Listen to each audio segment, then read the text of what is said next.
Tudo bem, pessoal, seja bem-vindo a mais um recado e do Reddit. Alguns de vocês, viciados em Reddit, provavelmente já ouviram ou leram isso, mas eu queria compartilhar de qualquer maneira. Resumindo, minha esposa de 28 anos teve um caso com o nosso terapeuta individual, que não era de casais.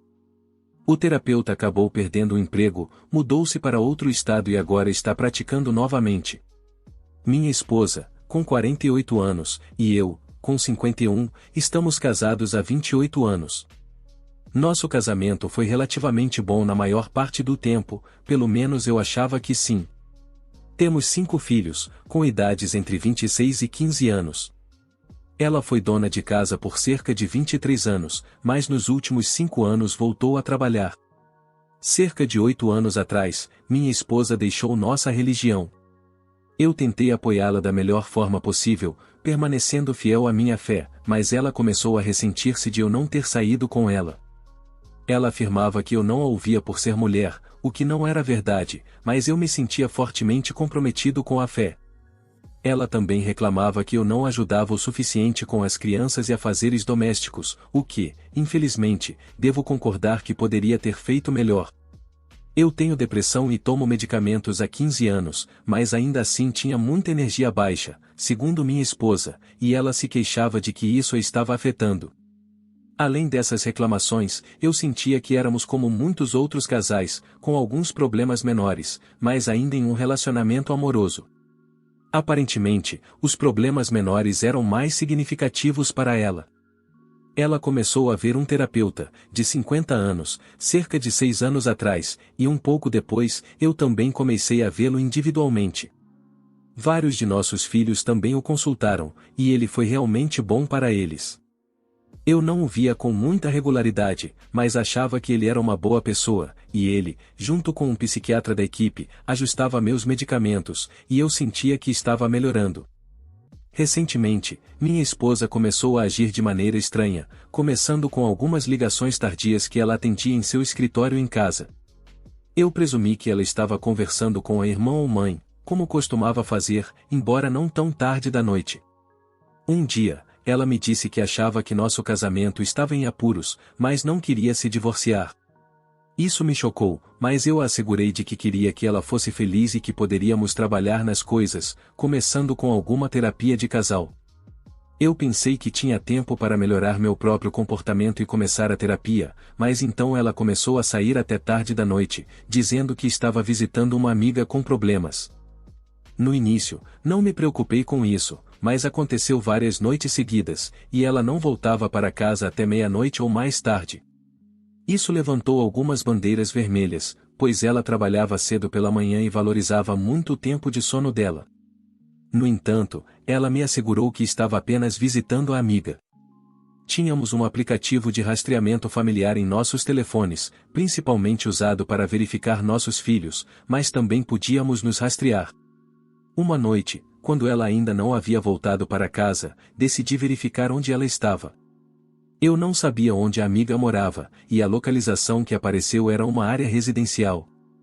Então, presumi que era a casa da amiga, e minha esposa voltou para casa pouco depois, fingindo que esteve na casa da amiga. Ela não saiu por algumas noites, mas depois saiu novamente e ainda estava fora por volta das 2 horas da manhã. Acordei e percebi que ela não estava em casa, então, curiosamente, verifiquei o aplicativo e ela estava no mesmo local. Comecei a suspeitar, então decidi pesquisar o endereço. O primeiro resultado do Google era o site profissional do terapeuta, que tinha um consultório em casa.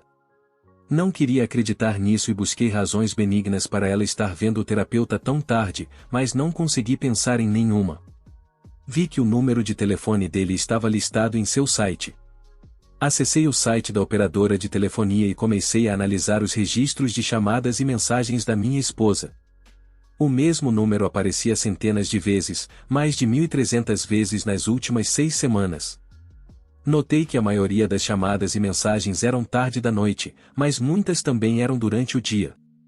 Voltei para a cama e fingi estar dormindo quando ela finalmente chegou em casa, tempo suficiente apenas para trocar de roupa e sair para o trabalho na manhã seguinte. Acordei esperando ter sonhado com a investigação que fiz, mas uma pesquisa posterior confirmou o que eu havia descoberto. Comecei a documentar tudo. Nesse ponto, eu não vi o terapeuta há mais de um ano. Alguns dias depois, perguntei a ela se tinha visto o terapeuta ultimamente. Ela respondeu que não, fazia alguns meses. Perguntei se ela estava certa de que não o havia visto, e ela respondeu com raiva que não. Então, contei a ela que sabia que ela estava mentindo, que a rastreei na casa dele. Ela tentou negar, dizendo que o terapeuta tinha se mudado e aquela não era mais a casa dele, o que era parcialmente verdade, pois ele estava se mudando para outro estado. Disse que era muita coincidência ela estar visitando em um vestido que coincidentemente era da casa anterior do terapeuta. Apresentei todas as evidências que coletei. Ela se desfez e admitiu. Sua próxima reação foi pedir para eu não prejudicar o terapeuta. Respondi que não queria prejudicar ninguém, mas precisava pensar na situação, pois o que o terapeuta fez estava errado em tantos níveis. Ela também afirmou que não queria se divorciar legalmente, pois não queria se mudar e nossa filha ainda estava no ensino médio.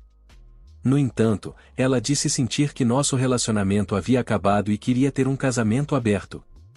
Pedi tempo para pensar. Ela disse que o relacionamento com o terapeuta estava terminando de qualquer forma, já que ele estava se mudando. No entanto, ela continuou a vê-lo e ajudá-lo a empacotar depois que ele se mudou.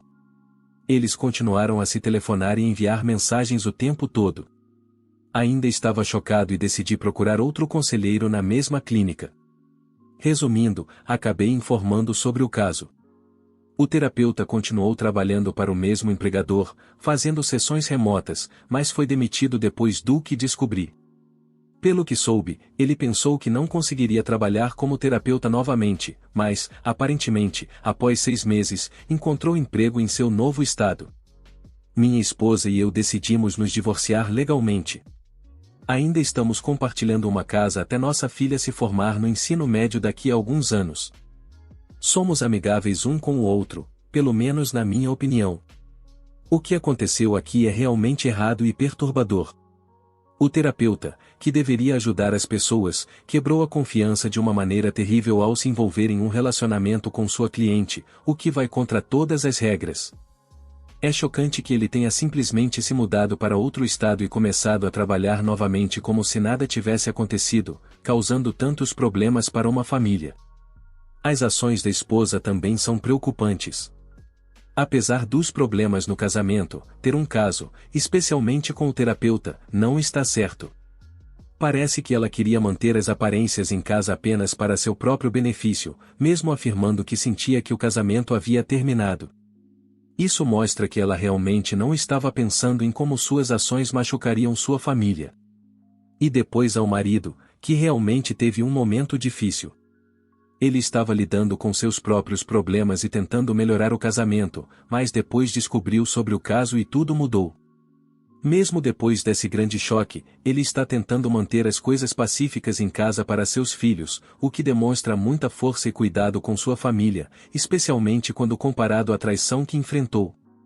Toda essa situação destaca o quanto é importante as pessoas agirem com responsabilidade e se importarem com como suas ações afetam os outros.